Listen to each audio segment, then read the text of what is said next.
हाँ, हम इसके पहले हम देख चुके थे, पीटी करेक्शन एक्चुअल फ्लो तक निकाले थे। अब हम एयर पावर निकालेंगे।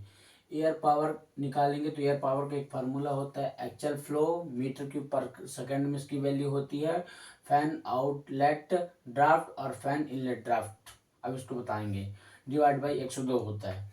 तो एयर पावर अब निकालेंगे तो एक्चुअल फ्लो हमें पता चल गया था कि 52 46 49।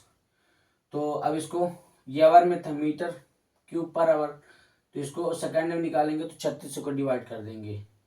फैन आउटलेट 0 था, पहले बता चुके हैं कि 0 था, और इसके जो फैन के इनलेट ड्राफ्ट जो था 850 था माइनस का, तो 3600 ये 102 फार्मूला में होता है, तो ये 1214 वाट किलो वाट आ गया। अब फॉरवर्ड शाफ्ट के लिए, अब यहाँ तक तो कॉमन होगा, एयर पावर इतनी लगेगी। अब एयर पावर इतनी लगेगी, पर फॉरवर्ड फैन के लिए ये वैल्यू होंगी, और इसमें फैन शाफ्ट पावर निकालेंगे, कपलिंग लॉस निकालेंगे, मोटर लॉस। पहले इसको देखते हैं। फॉरवर्ड फैन के लिए फैन शाफ्ट पावर निकालेंगे तो फैन शाफ्ट पावर का जो फार्मूला होता है, air power and static power. Air power जो होता है इसी को बोलते हैं एयर पावर, 1214। स्टैटिक पावर जो कि क्वेश्चन में दी है 0.68, तो ये आएगा 1785 किलो वाट।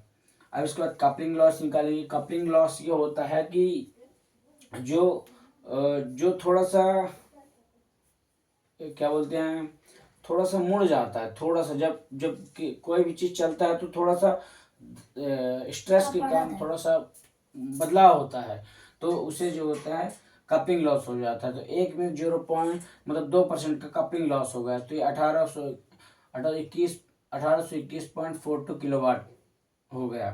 जैसे मोटर इनपुट पावर, हमें इनपुट पावर कितना देना होगा, तो मोटर आउटपुट पावर हो गई इतनी, और मोटर इफिशियंसी 0.96, तो ये आ गया 1896 किलो वाट। इसी प्रकार हम बैकवर्ड फैन के लिए हम बैकवर्ड बता चुके हैं पहले। फैन शाफ्ट पावर में भी एयर पावर लगेगी, फैन शाफ्ट पावर। तो इसमें जो fan shaft power static efficiency जो थी, फैन शाफ्ट पावर में स्टैटिक एफिशिएंसी जो कि 82% पहले बता चुके हैं। कपलिंग लॉस जो था 1480 में एक था, एक में 2% लॉस हो गया, तो हमारा 1510 किलो वाट आ गया कपलिंग लॉस।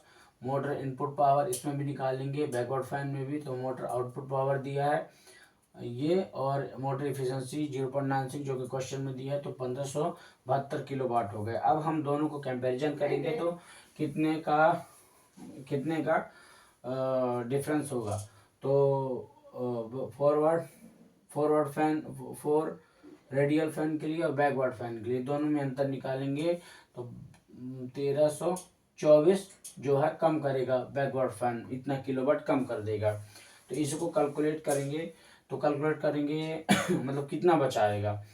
तो इसका जो पेबैक, इसका जो कैलकुलेट करेंगे तो 1 घंटे के लिए कर रहे थे, अब 24 घंटा तथा 330 दिन के लिए करेंगे, 1 साल के लिए लगाम, और जो प्लांट होता है 23 दिन मेंटेनेंस में जाता है बन।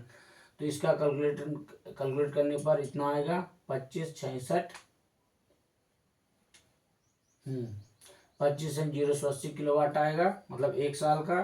तो 5 रुपये पर किलो वाट है, 5 रुपये पर किलो वाट है, तो इतना आएगा इतने रुपए। और कैलकुलेट पेबैक पीरियड मतलब होता है कितना, पेबैक मतलब 50 लाख रुपये का कॉस्ट, रिप्लेसमेंट का कॉस्ट आता है, तो हमें कितना टाइम लगेगा पेबैक, उसको पेबैक पैसे को मतलब उससे प्राप्त करने में।